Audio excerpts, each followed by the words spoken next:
pin. So I wanted to go back and find out what happened to that innocence. Was there a moment where you felt like you were going to be in it at some point? You were kind of fresh off playing Shakespeare, which is this massive shift. Yes. Well, at one stage, in one version of the screenplay, Buddy, our 9-year-old, at the centre of the story, comes all the way into the present and returns to Belfast, and there was a sequence, a number of scenes where that happened, and we shot them, and I played the older Buddy, and it didn't feel right. It didn't feel like we needed it. It felt superfluous, and so I cast myself and I cut myself, and I didn't even have to write the note saying that I was very sorry that it had happened. That's the best. That's the advantage of exactly. I wanted to talk a little bit about the visual style too. As you know, we're showing Dead Again also in the festival. Very excited about that. We're very excited about that, and I think for us, we're thinking a lot about your work in black and white and juxtaposing with color. And I wanted to talk about the choice to shoot this in black and white as well. It was partly to have this quality that black and white has of both seeming more authentic, more real. You know, we often say, it's there, it's in black and white, as if somehow that's a declaration that is even more true, and yet it is at one and the same time more, it's not how we see the world, right. So it's more heightened. I've always loved black and white Hollywood films with that sort of liquid black and white that feels sort of velvety and silky. It has a sort of visceral element to it. Some of that it applies to Dead Again in the sequences there that are in black and white. But here we determined to do also to have this opportunity to punctuate the black and white with colour as we do as we begin to understand it. The invasion of colour when we go to the movies, we actually go to the cinema, as Buddy and his family do, and all of that 60s Technicolor saturated colour came and literally blew my mind in films like Chitty Chitty Bang Bang or The Yellow Submarine or A Million Years BC. So there was a sense that black and white, captures that poetic past in a way that lets the heightened quality that has to come if you're looking at something from a distance of 50 years and you're through the lens of a 9-year-old's vision. Right. It's not going to be the objective truth, it will be an emotional truth, and somehow black and white lets you feel that. It's funny, you touched a little bit on that in that answer. I was thinking about kind of working with memory and the idea of kind of writing out memory. Because you've worked with such traditional text, which in some ways, if you revisit Shakespeare so many times, it becomes a piece of memory. It becomes, what else can I do with this? Do you feel like there's a comparison between those two things, kind of looking at what can I do with my memories, what can I do to kind of translate my memories to screen in that way? Well, it's a very interesting question. Because often, you look at existing text and you bring as much as you can that's personal to it. Right. So, for instance, in a film like Thor, the family dynamics between brothers or fathers and sons, you would try and bring as much of your own personal observation or other people's experiences, or Chris Hemsworth or Tom Hiddleston or Anthony Hopkins' experiences to bear, to try and create in that fantastical world a sense of human reality. So in that sense, even a film like Thor becomes a very personal film. And in a way, the opposite thing is at play here, right. Where my determination was that a personal story would not simply be an inward navel gaze that the audience were excluded from, that was some sort of personal therapy that I had foisted on them, but could only work if I found a way that it spoke and went out away from the personal experience into the hoped for universal, where recognition could be seen of these moments of humor or family dynamics or family decisions, and so as a sort of the process became kind of inverted. Right. I'm curious also, you talked about going to see Chitty Chitty Bang Bang and this Technicolor. Do you remember the first movie you saw in the theater? Do you remember that experience was like?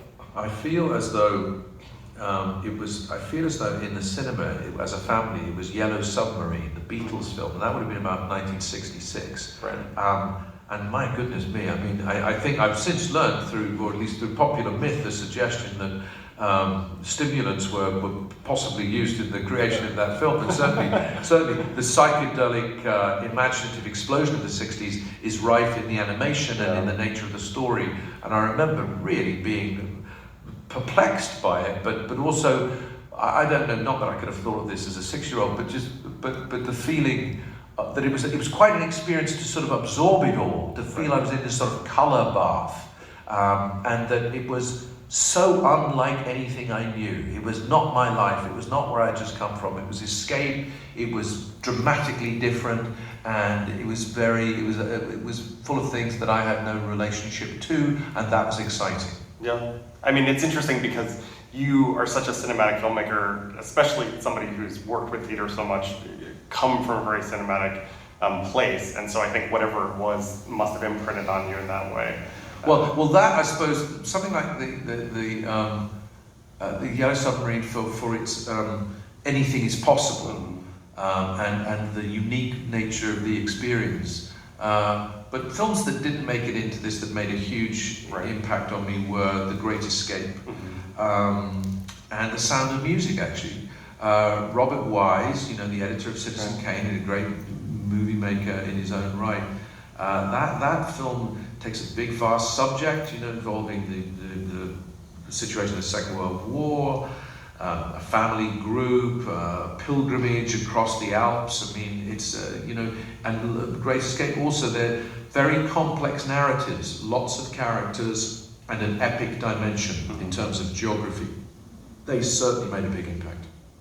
I love how much you'll kind of push the visual effect of things. Like we've seen films like Ozu films where things are shot from low level at a kid's perspective, but there are shots in this movie that are, straight up, looking up at somebody so close, even when there's not a child there in frame or a child there in the scene.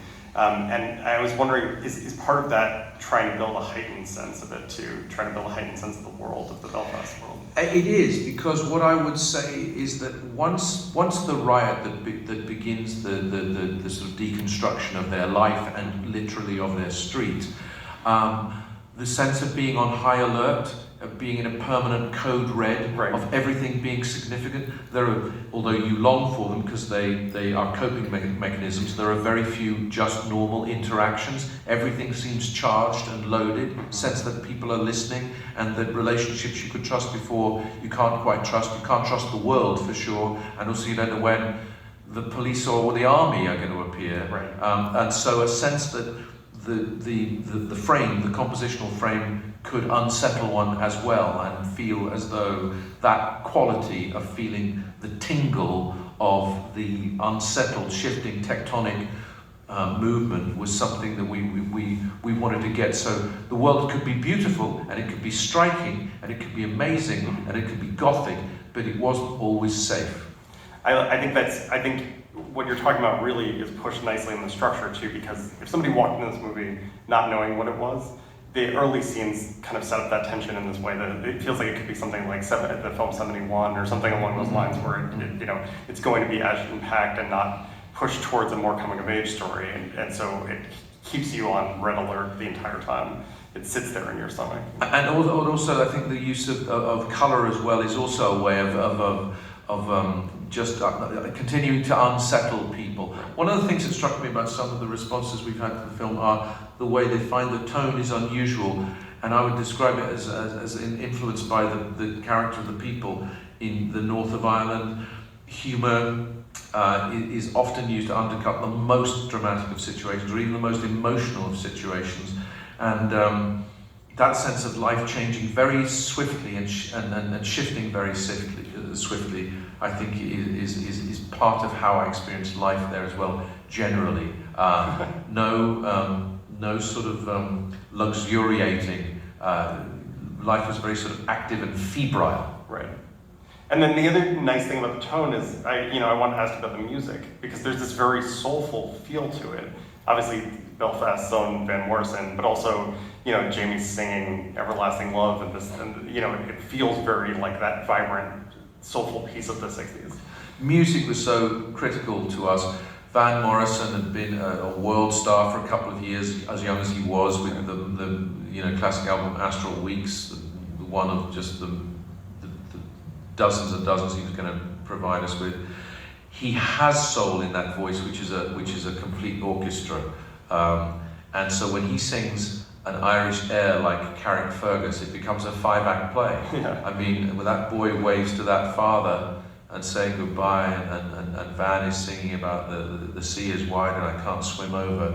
It's a heartbreaker. So I knew that he would be the soul and the heartbeat of it, but that we all then, and so I certainly saw my parents do this, gravitated to music at the first instance you can, and particularly with the Irish, in the face of grief, music becomes, you know, the great sort of solace and restorative possibility. That's so beautiful. I want to ask you one last question. Do you feel like you'll do more autobiographical work? Do you feel like there are other pieces of your life that you want to commit to film, to commit to writing in some way? I feel that I'll now do more writing than I've done for a while. Whether what you ask about is part of it, I'm not quite sure. I feel the story of this film is unfolding. I've been very moved and very emotional about the reactions to it. I get thrilled. I'm thrilled that it's in Philadelphia. I really am. And at the festival, it's a wonderful festival. He's done a fantastic job. You're very lucky. This is great. It's an amazing group of films, and thank you for supporting the festival and getting back to the cinema. Festivals are more important than ever. So they've helped me, and this is helping me to head in that direction. And I think I'll continue to sort of process the way people react to it, and the way I react to the way they react to it, in terms of how the creativity then expresses itself. Well, I hope that we keep seeing more great soulful work from you, and we get to show it and get to have you. So thanks, Michael. Thank you so much. Thank you very much. Thank you.